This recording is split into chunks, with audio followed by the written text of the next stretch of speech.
let's get to business. First things first. What I don't get is why Rihanna was allowed to basically walk off scot-free. She didn't get punished for the altercation between her and Chris Brown, right?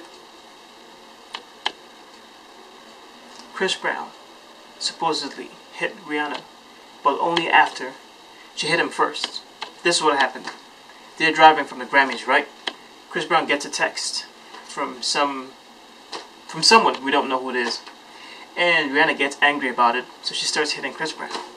And Chris Brown, out of self-defense, decides to defend himself, and he's hitting her, right? But let's pause there for a second, right? Keep that in the back of your heads. Just put it to the side. Imagine two fighters, let's call them boxers, right? In the ring, fighting. But because one boxer is more skilled and he hits harder, he gets disqualified. Does that even make any sense? No, it doesn't make any sense. Of course not. It doesn't make any sense. That's kind of like Rihanna hits Chris Brown. Chris Brown hits Rihanna out of self-defense, and he's the one who gets punished. He's told to do community service. He's told to keep his distance away from Rihanna, about 50 yards away, except in award shows or public appearances. Now, Rihanna is also told to keep away from Chris Brown, but not really, because the fact he's keeping away from her is basically means she can't really come close enough. She has to keep her distance, 50 yards. Okay. Get my sunglasses up so you guys can see what I look like. I'm not trying to hide from you guys or anything, but so basically Rihanna doesn't get punished for anything. She doesn't really get punished for anything. She's allowed to walk around and do whatever she wants.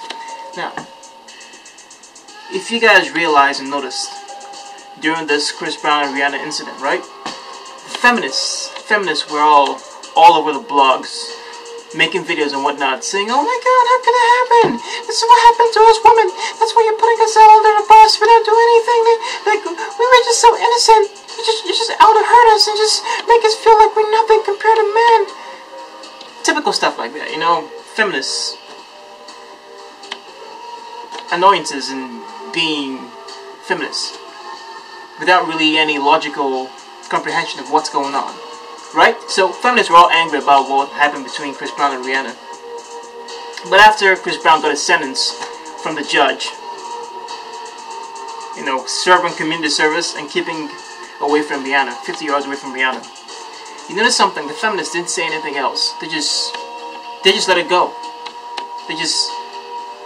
It was as if the judge did something to quiet down the feminists. They didn't say anything anymore. They just let it go. And to me, it's kind of messed up, right? That such an unfair sentence was put out for Chris Brown, even though Rihanna was also involved in the altercation. She started it. If Rihanna never hit Chris Brown would have never hit Rihanna, right? Of course. Okay, now let's put that to the side as well. Let's take a more recent event that occurred. Solange, Beyonce's sister, and Jay-Z. They were in an elevator. We all saw the video. We all saw what happened. She physically assaulted Jay-Z. Now I'm guessing Jay-Z, you know, he decided not to press any charges, but feminists didn't really say anything about it. Everyone was like, "Yeah, go woman! Stand up for yourselves! Yeah, hit the man. If he hits you, you hit him back." But in this situation, Jay-Z wasn't even touching her. He was basically just, you know, trying to defend himself from her attacks. She was kicking and swinging. But we all know, if the gender roles were reversed, if Jay-Z was a girl and Solange was a guy, Solange will be either getting punished or in jail. Some sort of punishment will be put in motion. But because she's a female, and the justice system is so unfair and biased towards men, nothing happened. Even if he pressed charges, nothing that intense would have happened to her. She would have, you know, they would have, like, you know what, slap on the wrist, don't do it again, don't go around hitting men, you're probably going to serve like a month in rehab or something. That's the most that could possibly happen to her because she's a female. And that's what's been happening so far. And the feminists, they don't say anything until they feel they've been wronged. And usually when they feel they were wronged, it's usually something that's unfair, as compared to what happens in the same situation for a man. As I've given with the Chris Brown example, they punished Chris Brown for something that was done by both parties. They gave him the most, they gave him the severe punishment as compared to Rihanna. She just, it still boggles my mind why this is allowed to happen in 2014. And, of course, back in 2009. In the 2000s, that's what I mean. It's just, I don't get it. I really don't get it. I'm thinking we've come so far as to the point that we should recognize each other for our strengths and our weaknesses. Yes, men are biologically, physically stronger than women are. That's our strength. But still, we need women to nurture and take care of the family. It's the roles we play. But the thing about feminists is this. They're trying so hard to take over the roles of men. Do you get what I'm saying? They're trying so hard to be men. They do not want equality. What they want is to overpower men without actually putting in the effort, without going through the struggles men went through all throughout the years. That's basically what feminism is.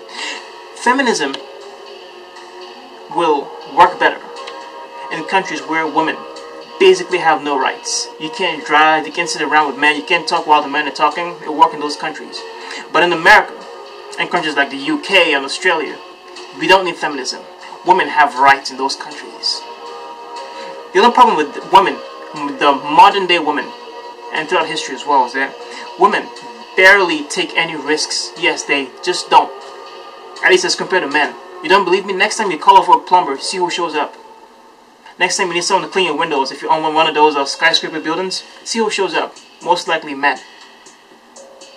Next time your plumbing gets backed up, of course a man will show up. Construction workers most of the time are men.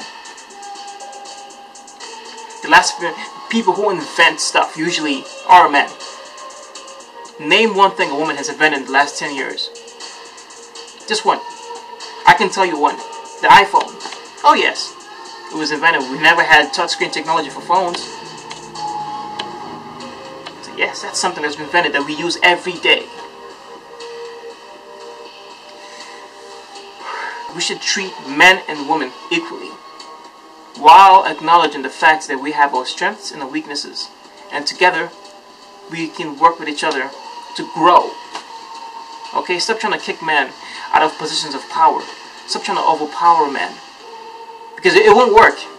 Women have thousands of years of catching up to do. Oh yeah, and one more thing. Is it possible for women to achieve true power? Yes, it is. It's very possible. Here's how. This is what you do. You have to invent something completely original, something men have never thought about. Something so original that men look at it and they go, how did you do that? That is amazing. That's so original. I could never have thought of something like that. That is just, wow. Once women start thinking in that pattern, they've got it made. Yes. Eventually, they'll become as powerful as men. It's that simple. It's that simple. So, we must come together and help each other. Well, this is now officially the end of my video. Subscribe and later.